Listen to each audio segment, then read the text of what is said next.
살다 보면 누군가를 깊이 미워했던 기억이 있습니다. 인생을 살다 보면 누군가를 미워했던 기억이 있습니다. 그 미움이 시간이 지나면 사라질 줄 알았습니다. 하지만 이상하게도 세월이 흐른 뒤 다른 모습의 고통이 내 삶을 찾아올 때가 있습니다. 사랑하던 사람이 갑자기 내 마음을 찌르는 말을 하고 믿었던 사람이 내 등을 돌리는 순간 우리는 그제야 자신에게 묻습니다. 혹시 내가 과거에 품었던 그 감정이 돌고 돌아 다시 내 앞에 나타난 것은 아닐까? 부처님께서는 이렇게 말씀하셨습니다. 그대가 던진 미움은 언젠가 다시 그대에게 돌아오느니라. 오늘은 그 미움이 업이 되어 돌아오고 그 업을 어떻게 놓아야 하는지, 그리고 그 자리를 복으로 바꾸는 방법에 대해 함께 이야기 나누겠습니다. 첫 번째 이야기, 미움의 그림자.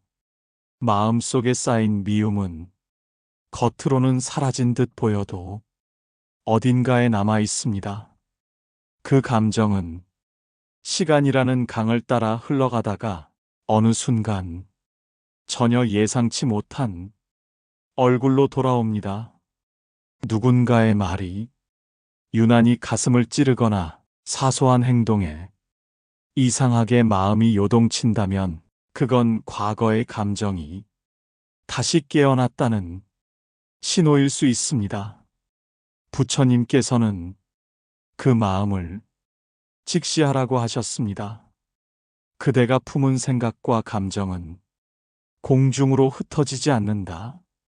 그것은 반드시 그대를 찾아오느니라. 두 번째 이야기, 얼굴을 바꿔 돌아오는 인연. 어느 여인이 부처님을 찾아왔습니다. 저는 남에게 해를 끼친 적이 없습니다. 그런데 왜 이렇게 삶이 힘든 걸까요? 부처님은 조용히 물으셨습니다. 혹시 용서하지 못한 사람이 있는가? 여인은 눈을 감았습니다. 어릴 적 자신을 떠난 어머니, 그 미움이 죽을 때까지 사라지지 않았음을 그제야 인정했습니다. 부처님은 말씀하셨습니다. 그 미움은 업이 되어 다시 그대의 삶으로 돌아왔느니라. 이번엔 다른 얼굴을 하고서 그 여인을 괴롭힌 남편, 그가 바로 그 업의 모습이었습니다. 세 번째 이야기, 말의 무게. 우리가 뱉는 말은 바로 사라지지 않습니다. 그 말은 상대의 마음에 씨앗처럼 심어지고 그 씨앗은 기억 속에서 자라나 새로운 인연을 만들어냅니다. 좋은 말은 복이 되어 돌아오지만 거친 말은 업이 되어 다시 나를 찌릅니다. 부처님은 이렇게 말씀하셨습니다. 그대의 말이 그대의 운명을 이끌어가느니라. 네 번째 이야기, 업은 가까운 인연을 통해 온다. 부부, 부모와 자식, 형제, 오랜 친구, 우리가 가장 사랑하는 사람에게서 가장 깊은 상처를 받는 이유가 있습니다. 업은 반드시 가장 가까운 인연을 통해 돌아오기 때문입니다. 멀리 있는 사람은 내 마음을 수 없습니다. 하지만 가까운 이는 나를 움직이고 마침내 깨닫게 만듭니다.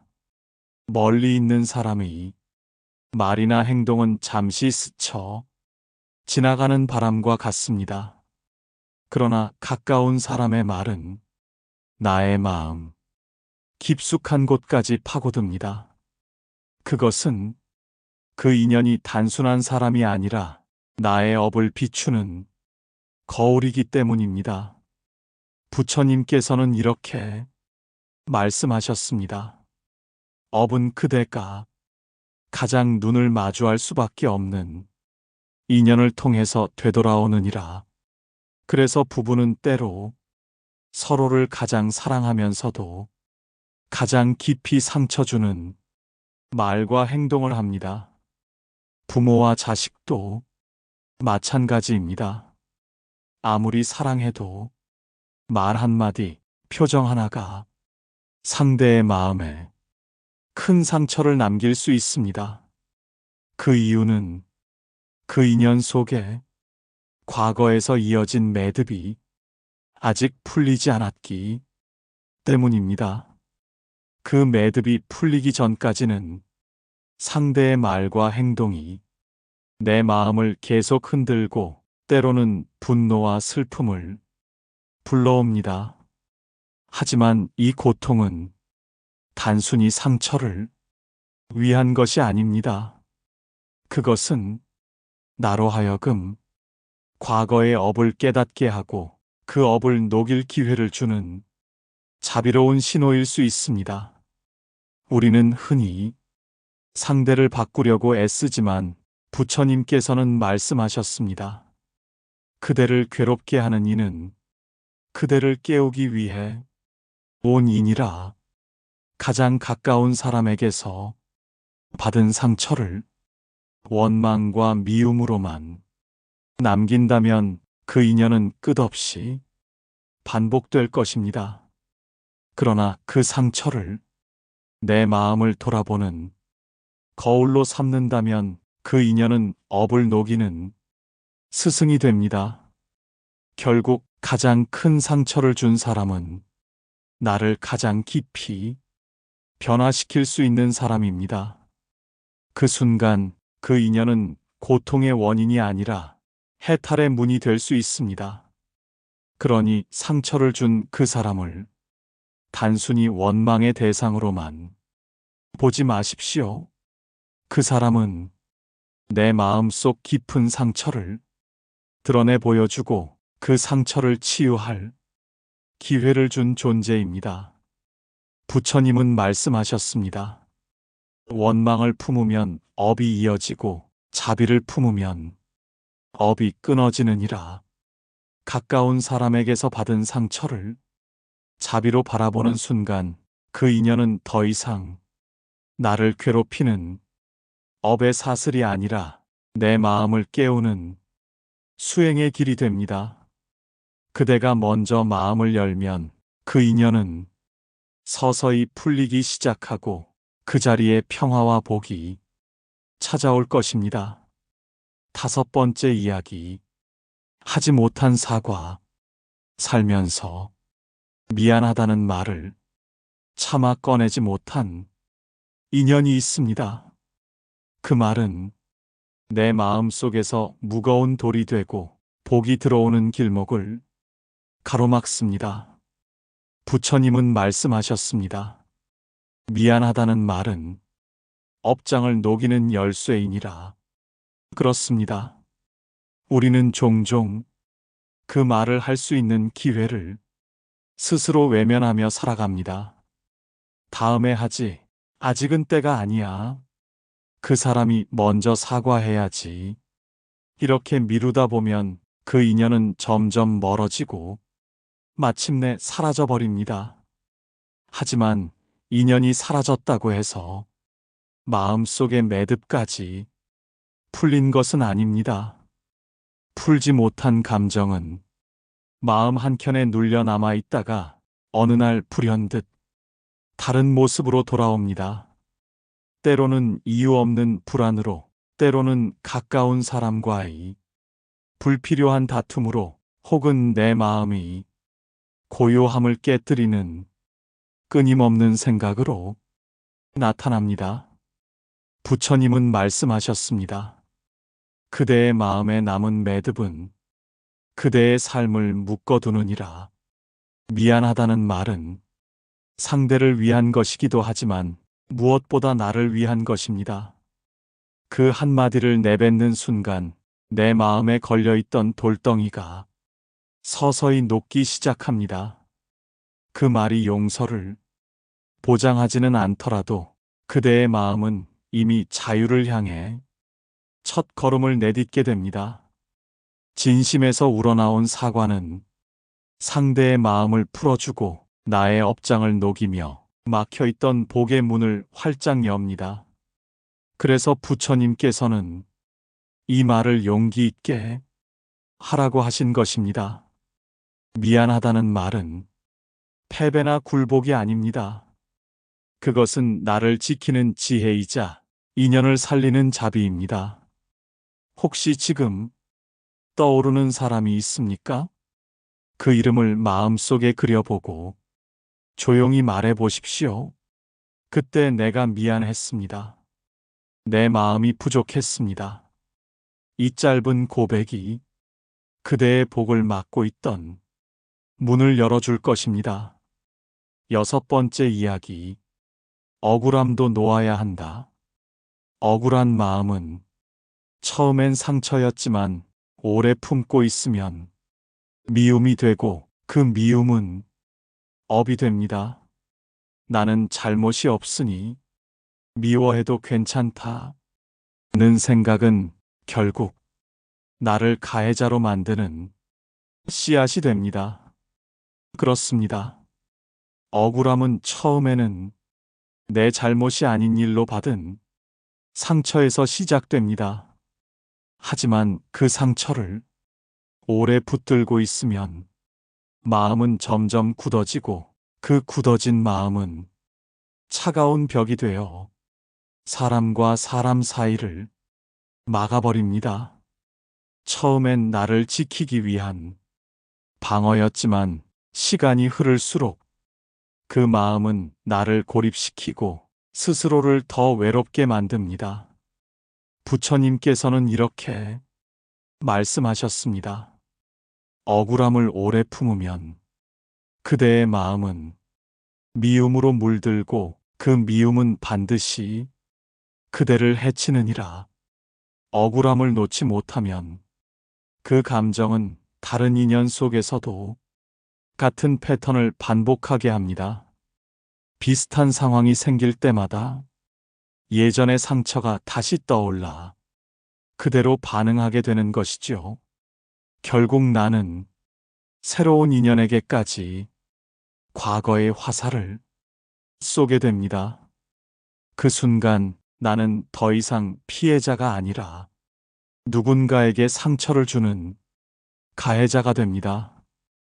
이것이 바로 업이 만들어지는 과정입니다. 한 노인이 있었습니다. 젊은 시절 그는 이웃에게 큰 누명을 쓰고 마을에서 쫓겨났습니다.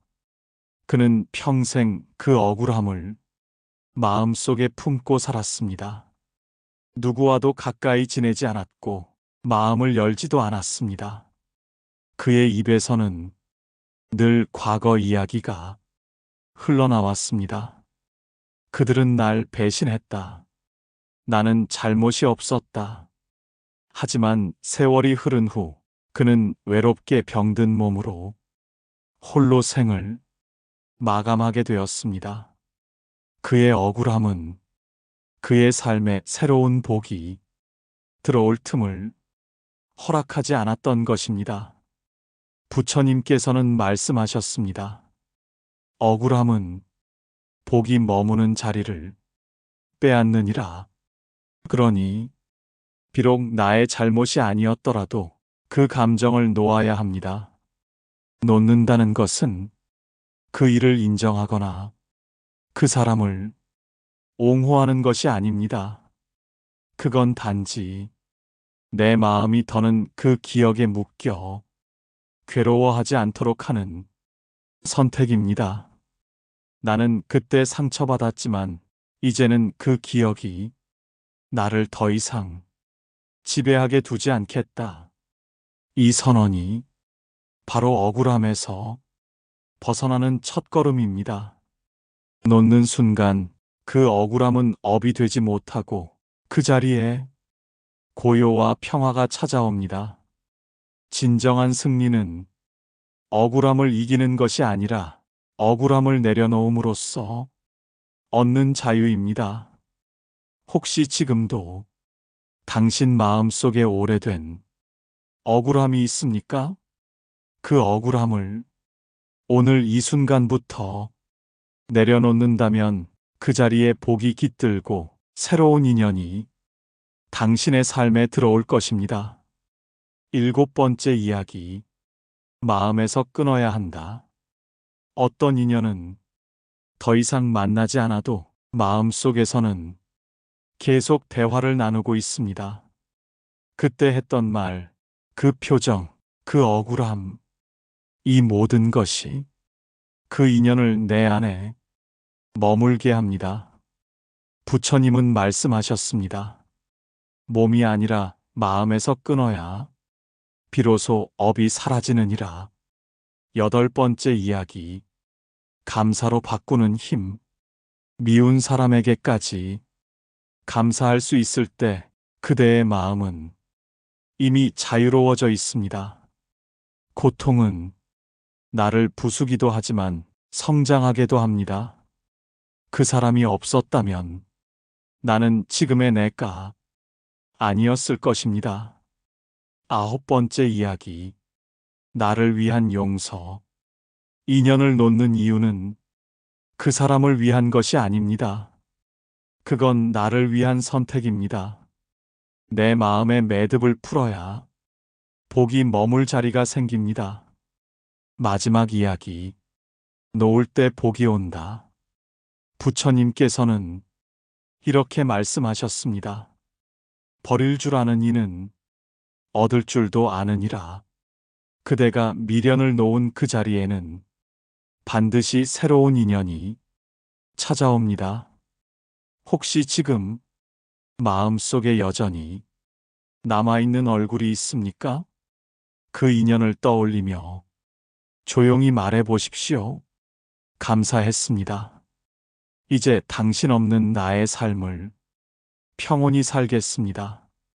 그 순간 그대의 마음은 자비의 문을 향해 열리고 복이 찾아오는 길이 다시 열릴 것입니다. 나무아미타불, 관세음보살.